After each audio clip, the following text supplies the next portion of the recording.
Sylvain Timsit, ce sujet des maîtres du monde, du gouvernement mondial, je note sur le site, mais ça ne représente qu'une toute petite partie de ce qu'on trouve sur city.net, syti.net, www.syti.net.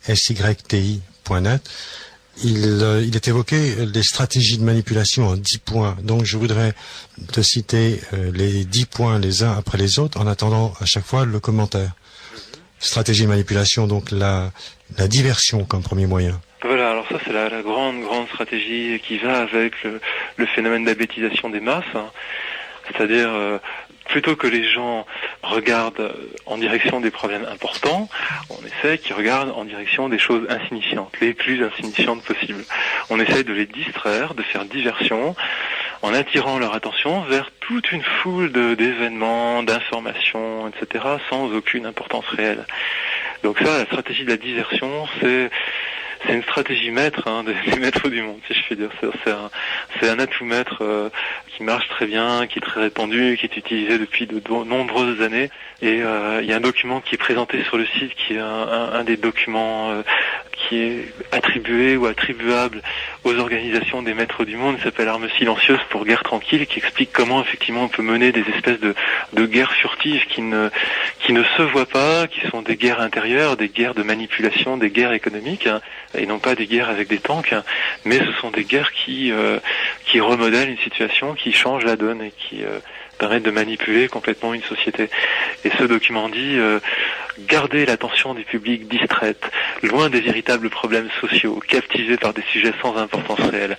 Garder les publics occupés, sans aucun temps pour penser, de retour à la ferme avec les autres animaux. Et c'est vrai que dans la gestion de la société, on est dans un concept de ferme, hein, c'est-à-dire un concept d'élevage où il y a une population qui est là pour être exploitée, qui doit être, on vient la traire, on vient en exploiter les ressources, le lait, la laine et la viande, hein, au bénéfice des bergers, ou des propriétaires de la ferme. Voilà, et on est un petit peu sur ce modèle-là. Donc ça, c'est la première grande méthode, la stratégie de la diversion. Oui. Point numéro 2, créer des problèmes, puis offrir des solutions. Voilà, alors ça c'est on en parlait un tout petit peu tout à l'heure, hein, à propos de la stratégie qu'on prêtait aux Illuminati. Et c'est vrai que c'est une stratégie qu'on a vue beaucoup. Quand on regarde bien, je veux dire, ces stratégies sont apparentes, c'est-à-dire elles agissent sur des événements réels, donc ça se passe sous nos yeux.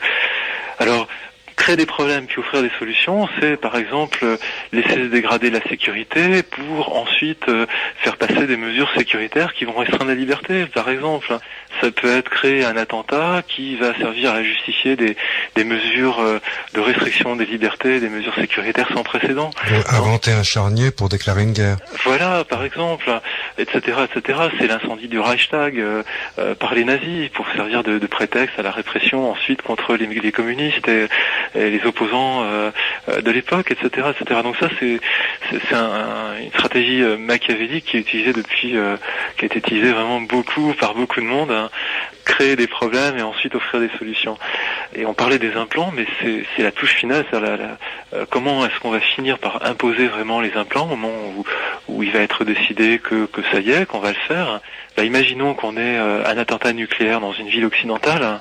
Ça va créer un tel état de choc, d'effroi, d'épouvante des populations que les gens vont être à ce point demandeurs de sécurité qu'ils vont être prêts à tout accepter. Si on leur dit qu'un bon moyen pour être sûr de vraiment contrôler tout le monde, les déplacements de tout le monde, etc., c'est que chacun se fasse implanter une puce, hein, les gens vont l'accepter.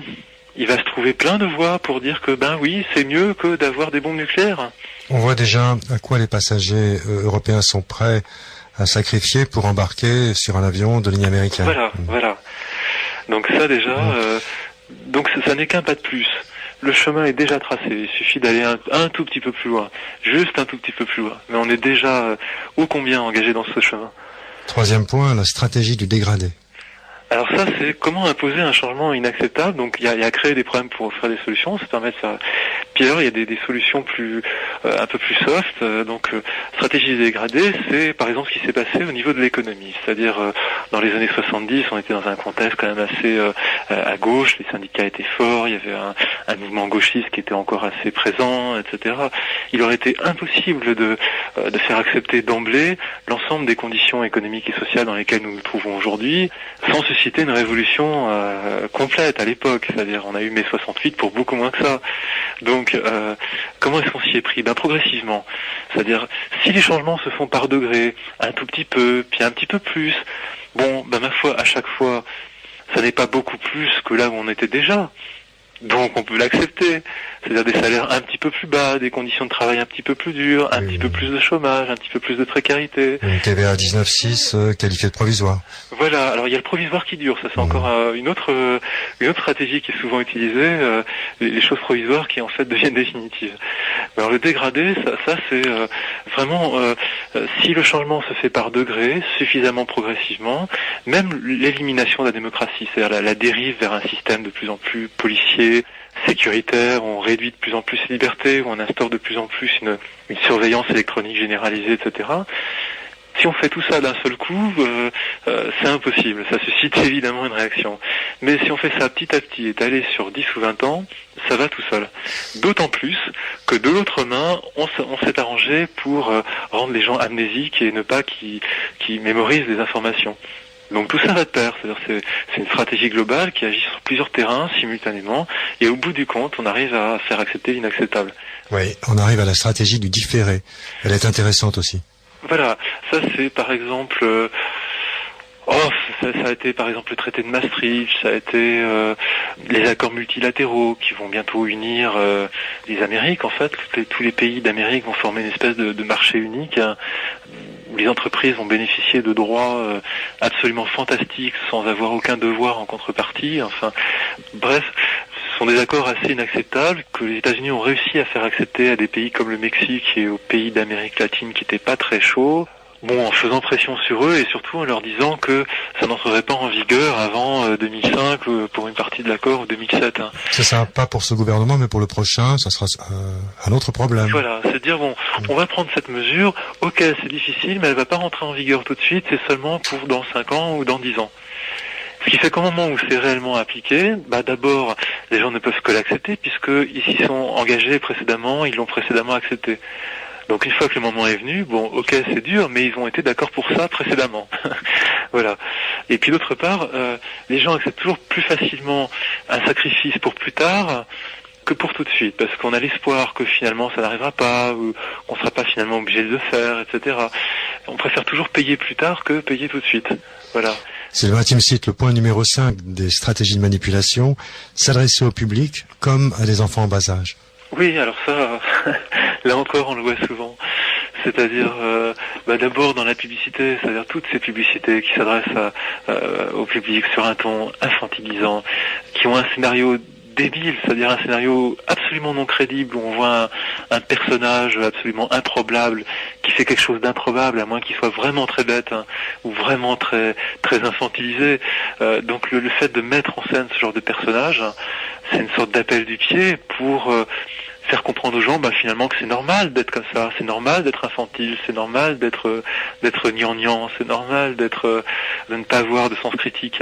Ouais. Et là encore, j'ai cité un extrait du document dont je parlais tout à l'heure sur les armes silencieuses. Ce document dit à un moment donné, si on s'adresse à une personne comme si elle était âgée de 12 ans, alors, en raison de la suggestibilité, elle aura, avec une certaine probabilité, une réponse ou une réaction aussi dénuée de sens critique que celle d'une personne de 12 ans. Et c'est vrai que ça marche. En psychologie, ça marche. C'est-à-dire le phénomène d'induction. Si vous mettez deux personnes en présence, si l'une va avoir un comportement, par exemple, très jovial, l'autre personne va être amenée à prendre un comportement jovial aussi. Si elle a un comportement plus froid, l'autre personne va être amenée à la même chose. Et si elle a un comportement complètement infantile et stupide, l'autre personne va adopter un petit peu le même type de comportement aussi. Il y a une suggestibilité, un transfert en fait d'humeur, de comportement, quoi. Et on connaît des publicitaires qui, pour ajouter une extension à leur jardin, s'offrir une piscine ou changer de voiture, ont conçu un slogan, que tu donnes un exemple, les jours euros, alors que en fait, il n'est pas appelé à en penser quoi que ce soit, simplement s'enrichir au passage en inventant une devise conditionnante. Voilà, alors ça on s'en souvient de cette campagne. Alors là, c'est un exemple vraiment extrême parce que c'était une publicité vraiment très très infantile, hein, pour un sujet vraiment très sérieux. Et donc, comment est-ce qu'on a vendu l'euro aux gens avec des spots, avec des petites chansonnettes, des espèces de petits personnages, hein, je sais pas si tout le monde se souvient de ces personnages. Il y en avait qui étaient assis sur un canapé, enfin, dans des espèces de scénettes complètement improbable en fait, tout ça pour parler d'un sujet extrêmement sérieux qui a eu des conséquences très importantes et qui en a encore aujourd'hui. Bon, la première a été quand même une hausse des prix de 40% des produits de base. Donc ça, on n'a pas dit aux gens avant, tiens, ça va provoquer une hausse des prix. On leur a même dit le contraire. On leur a dit, voyez, ça va faire plus de concurrence, vous allez avoir, ça va faire une baisse des prix, ce sera tout bénéfice pour le consommateur. Bon, enfin, le consommateur a vu effectivement combien ça avait été son bénéfice. Mais par contre, après, on n'en a plus reparlé. C'est-à-dire, après, il n'y a plus eu débat sur la question. On a consciencieusement oublié ce qu'on avait dit avant et voilà, on n'en reparle plus. Il y a une amnésie générale qui facilite l'oubli des incohérences comme ça qui sont dites pour... Donc on va y voir ce qui va se passer pour la Constitution, comment seront les pubs pour la Constitution européenne, mais c'est vrai que souvent plus le sujet est important et plus la pub est infantilisante. Et la manipulation est grossière, mais on n'ose quand même pas se dire que certains de nos contemporains seraient manipulateurs à ce point et personnellement intéressés au point de nous concocter des carcans, des prisons, des limites. Oui, en fait, il faut bien comprendre en fait comment marche le système des maîtres du monde. C'est-à-dire, ce sont pas des gens qui décrochent leur téléphone, qui donnent des ordres directement. Un système aussi hiérarchisé comme ça ne pourrait pas marcher sur une échelle aussi large. Ça doit intégrer un degré de souplesse beaucoup plus large. Donc en fait, le but, par exemple, n'est pas de contrôler tous les médias, ni de contrôler toutes les agences de publicité, mais de faire en sorte que parmi les médias les plus influents, parmi les agences de publicité les plus influentes, il y ait des gens qui, eux, soient membres d'organisations dans lesquelles on va réfléchir à telle ou telle chose et dans lesquelles on va préconiser comme étant plus efficaces certaines techniques de conquête économique pour avoir des marchés, pour augmenter l'audience, etc. Et en fait, ce qu'on suggère comme étant efficace, finalement, c'est pas si démontré que ça, que ce soit vraiment efficace. Par exemple, au niveau économique, on a suggéré aux entreprises que l'efficacité, c'était vraiment de diminuer le personnel jusqu'à des points extrêmes, jusqu'à la caricature. Et on arrive au downsizing, à des entreprises qui ont tellement épuré leur personnel que finalement, elles ne sont plus rien. C'est-à-dire, elles deviennent des bureaux d'études qui sous-traitent tout, absolument tout, qui ne fabriquent plus rien par elles-mêmes, qui ne font que coordonner des sous-traitants qui se trouvent à Taïwan, en Chine, en Espagne, ou je sais pas où, etc. Et qui arrivent aussi à avoir des call centers pour traiter les appels des clients, qui arrivent à ne plus avoir de stock, à des flux tendus, etc. Donc toutes ces pratiques, en réalité, diminuent la qualité du service client. Donc on pourrait considérer qu'en réalité elles sont absurdes, qu'elles sapent les bénéfices à long terme de l'entreprise. Et pourtant elles sont massivement adoptées. Parce que certes, il y a des bénéfices à court terme, mais aussi parce que on a fait circuler ces idées, ces théories économiques, de marketing, etc., abondamment par tout un tas de canaux.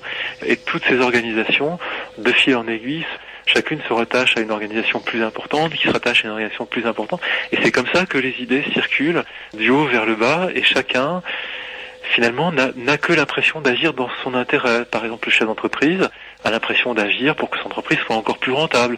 Le chef du service d'information de France 2, bon, certes, il a des amitiés avec quelques personnalités politiques et quelques patrons, mais il va surtout rechercher l'audience. Simplement, il croit, à tort, mais il croit quand même, sincèrement, que l'audience s'obtient en faisant tel et tel type d'émission, c'est-à-dire en faisant des émissions pas trop intelligentes, un peu racoleuses, qui font pas trop réfléchir, etc. Donc c'est plus un système de suggestion, en fait, hein, de bain culturel, de bain des idées, etc. Mais si on retrace d'où viennent ces idées, on s'aperçoit que ces idées, ces théories économiques, sont parties d'un très petit nombre de centres au départ. Simplement, ces centres, ils ont transmis à d'autres centres, qui ont transmis à d'autres, etc., pour arriver en bout de chaîne à tous les gens qui sont en poste dans les entreprises, les médias, etc. on donne un objectif et on confie à une agence le soin de trouver les moyens pour le réaliser. Oui, c'est-à-dire qu'en fait, on a ces think tanks, ce qu'on appelle ces clubs de réflexion, dans lesquels on va retrouver des grands patrons de banques, de grandes entreprises, des responsables d'agences de communication, des patrons de médias, des rédacteurs en chef, etc. Et c'est là que se fait ce bain d'idées, ce bain d'influence. Hein. Et puis ensuite, ces personnes vont chacune dans leurs médias appliquer ces théories, et il se trouve que ces médias vont être les médias dominants, chacun dans leur secteur. Donc les médias qui donnent l'exemple aux autres, que les autres cherchent à copier. Et en échange, on les rétribue par des pages de publicité dans leur magazine souffreteux. Voilà. Et le fait est que on a effectivement des médias aujourd'hui qui sont beaucoup plus uniformisés qu'il y a quelques années, qui utilisent... Les pharmaceutiques s'illustrent bien dans ce domaine. Il suffit de contrarier une entreprise pharmaceutique sur un produit, et ce sont des millions d'euros que l'on perd en budget à la fin de l'année. Oui, voilà, absolument. Il y a des enjeux économiques derrière qui sont vraiment tout à fait concrets, en fait. Alors, le point 6, faire appel à l'émotionnel plutôt qu'à la réflexion. On peut peut-être le fusionner pour accélérer un petit peu avec le point 7, maintenir le public dans l'ignorance et la bêtise, déjà évoqué en partie. Oui, ça va un petit peu de pair, hein, l'infantilisation, ça encore c'est un grand truc que les psychologues connaissent bien, c'est-à-dire l'émotionnel court-circuite la réflexion, c'est-à-dire l'émotionnel est régi par l'irrationnel, on est sous le coup d'une émotion, on ne réfléchit pas à ce moment-là, on a une impulsion première comme ça, on est mu par un grand sentiment, on a une pulsion comme ça. Par exemple, on est horrifié par ce qui s'est passé le 11 septembre, alors on veut de la sécurité. De même, tous les débats importants, quand on cherche à y introduire de l'émotion, c'est suspect. Ça veut dire qu'on veut éviter en fait la réflexion, parce que qui dit réflexion dit capacité d'exercer un sens critique. Quelqu'un a observé récemment que jamais la Grèce ne s'est sentie aussi soudée qu'après sa victoire en foot, donc de la manœuvre politique dans le sport. Oui, voilà. Et même les sujets sérieux, on essaie d'en parler de manière émotionnelle plutôt que rationnelle. Faire appel à des grands sentiments, même flous, même abstraits, mais on fait appel à l'émotionnel. Et ça vraiment, c'est un truc vraiment connu des psychologues, et même par exemple à une échelle individuelle, c'est un petit peu ce qui se passe dans un couple entre un homme et une femme, c'est-à-dire ce sont les grands archétypes, c'est-à-dire quand il y a une dispute, en fait, la femme brandit toujours des arguments affectifs du style tu ne m'aimes pas, tu ne m'aimes plus, tu ne penses pas assez à moi, etc. Enfin, alors que l'homme a des reproches beaucoup plus rationnels souvent, etc. Ce qui fait dire à certains que finalement le système du contrôle des maîtres du monde, par son côté indirect, par son côté manipulation indirecte, manipulation par l'émotion, etc., est un système de contrôle féminin, par opposition à un système de contrôle masculin, comme peut l'être par exemple une dictature comme celle de Pinochet ou de Mussolini, c'est-à-dire qui vise au contrôle absolu, etc. Là, les maîtres du monde, en fait, visent le contrôle relatif à chaque fois, pas le contrôle absolu. Et ça demande beaucoup moins d'efforts, parce que c'est bien connu que les 80% d'un résultat sont obtenus avec les 20 premiers pourcents des efforts, et qu'ensuite les 80% d'efforts suivants servent à obtenir seulement les 20% derniers de résultats. Donc c'est vrai qu'une censure qui ne cherche pas à contrôler absolument tous les médias, toutes les émissions, etc., mais qui cible son contrôle sur les points les plus importants, va dépenser très peu d'énergie. Il ne va pas y avoir besoin d'une bureaucratie qui contrôle toute la presse, toutes les radios, ça va fonctionner finalement de manière beaucoup plus légère et au bout du compte plus efficace, plus efficiente. Donc là on a dérivé par rapport au point, on disait maintenir le public dans l'ignorance et la bêtise. Et c'est vrai que il y a des sociologues qui ont très bien écrit là-dessus. Je pense à Gilles Châtelet qui a écrit Vivre et penser comme des porcs, sous-titré De l'envie à l'ennui dans les démocraties marchées. Donc ça, c'est un bouquin extrêmement acide, corrosif, avec une bonne dose d'humour, hein, sur la société de consommation. Donc c'est vrai qu'il y a une espèce d'apologie de la bêtise. C'est cool d'être bête, vulgaire et inculte. Et c'est presque ringard d'être intelligent, parce que c'est assimilé finalement à se prendre la tête de réfléchir. Là, Sylvain Timsit, tu m'as devancé. On est en train d'aborder le point 8, encourager le public à se complaire dans la médiocrité. Voilà, c'est-à-dire qu'en plus, on l'encourage à s'y complaire, à trouver ça normal. C'est-à-dire qu'on lui offre des modèles de référence qui sont des présentateurs télé ou des pubs, etc., qui sont eux-mêmes complètement stupides. Donc implicitement, on dit aux gens, bon, vous voyez, Sylvie qui gagne beaucoup d'argent, il est présentateur télé, vous voyez, il est comme ça. Donc sous-entendu, le genre idéal. Voilà, donc si vous êtes aussi bête ou encore plus bête, finalement, faut pas vous inquiéter, c'est normal, c'est même cool, c'est même branché. Voilà. C'est vrai que voilà, tout ce qui est lié à tous les personnages à la mode, cool, qui plaisent, qui sont censés plaire au public, etc., se caractérisent par des blagues stupides, par des comportements bref, on nage dans la bêtise, quoi. Je veux dire, on peut prendre n'importe quelle émission de TF1, on est quand même dans un degré d'absence d'intelligence qui commence à être terrifiant, quoi. Enfin bon, ça, tout le monde l'a vu, ça fait partie des choses que je crois que quand même beaucoup de gens ont constaté. Et ils n'auront plus le big deal à la rentrée. Voilà. Mais on aura pire, qu'on se rassure. Le point numéro 9, remplacer la révolte par la culpabilité. Oui, alors ça c'est quand même une des grandes choses là, du libéralisme, c'est-à-dire que on fait croire par exemple aux chômeurs, aux exclus, que finalement c'est eux les responsables de leur malheur. C'est surtout pas le système, la société, le système économique qui est responsable de ça, ou le système financier, surtout pas. Non, c'est eux, c'est qu'ils n'ont pas été assez performants. Ils n'ont pas fait assez d'études, ils n'ont pas fait assez d'efforts, ils n'ont pas été assez imaginatifs, bref, ils n'ont pas été à la hauteur, et donc c'est de leur faute. On leur suggère par tous les moyens que c'est de leur faute. On fait en sorte que quand on soit au chômage, automatiquement, on se culpabilise, qu'on s'auto-dévalue, qu'on s'auto-afflige, plutôt que de se révolter contre un système. Donc ça c'est vraiment très puissant et ça marche, c'est-à-dire du moins si on en juge par la majorité des interviews de chômeurs qu'on voit ici et là à la télévision, on voit des chômeurs qui culpabilisent, qui vont redoubler d'efforts et de docilité pour ensuite retrouver un travail, même s'il est moins bien payé, même s'il correspond pas à leur qualification, etc., etc. Oui, tu n'as pas cité explicitement l'entretien du chômage comme mode de contrôle. Oui, ça fait partie de la pression économique, c'est-à-dire que finalement, comment est-ce qu'on est arrivé à ces conditions économiques de chômage massif, de précarité généralisée, etc. Il y a eu un chantage à l'emploi, c'est-à-dire que encore, c'est créer des problèmes et ensuite offrir des solutions. Et se faire élire en prétendant le résorber. Voilà, en plus, c'est ça qui est le plus fort, voilà, c'est ça qui est absolument génial. Finalement, qu'est-ce qui s'est passé? Comment est-ce qu'on en est arrivé? Comment est-ce qu'on est passé de l'économie des années 70 à cette économie de précarité, de chômage généralisé? Rappelons-nous, parce qu'on a tout fait pour qu'on oublie, donc rappelons-nous, il y a eu la fameuse crise du pétrole. Tout a commencé en 1973, on nous a dit qu'il y avait la crise du pétrole, donc les prix du pétrole avaient effectivement augmenté, ça a créé...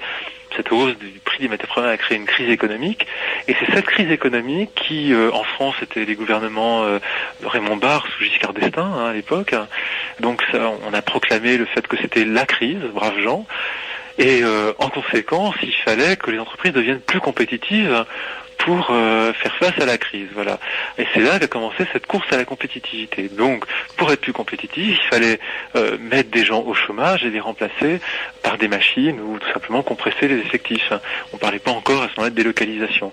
On n'avait pas encore suffisamment stabilisé les pays du tiers-monde, ni suffisamment développé les infrastructures routières qui étaient nécessaires. Mais tout ça a été activement préparé pendant les années 80. Et donc, on s'est retrouvé au début des années 80 avec cette crise de pétrole qui durait déjà depuis un certain temps, qui avait servi à justifier déjà une sérieuse augmentation du chômage, une restriction quand même des avantages sociaux, un gel des salaires, etc., etc.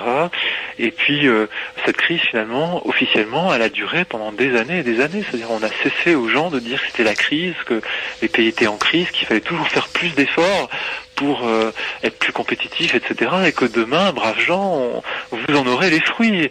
Et là encore, les gens ont bien vu combien ils en avaient eu les fruits, effectivement, combien peu.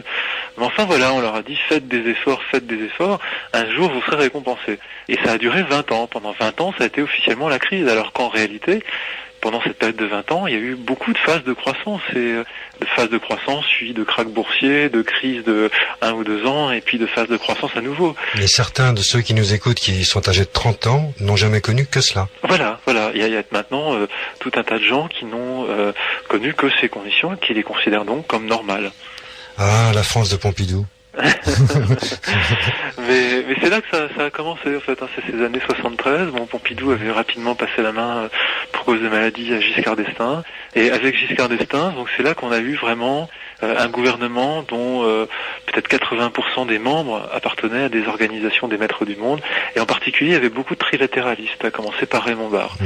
Et c'est là qu'il y a un pont avec la période d'aujourd'hui, puisque en fait notre Premier ministre, Jean-Pierre Raffarin, était à cette époque-là aux jeunes giscardiens. C'était le président des jeunes giscardiens. Donc il était très très proche de ce noyau politique qui était le premier gouvernement en France à appliquer cette grande restructuration économique qui allait changer complètement le paysage économique et social du monde.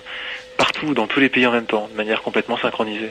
Raffarin a exactement le même profil que Raymond Barre, pour faire à peu près la même chose, mais simplement en repasser une couche. C'est-à-dire, là, on est dans un contexte où, au niveau mondial, pas seulement en France, on est à nouveau, comme dans les années 80, dans une très grande phase de restructuration complète de l'économie, dans la même direction que précédemment, mais un cran plus loin, un bon cran plus loin.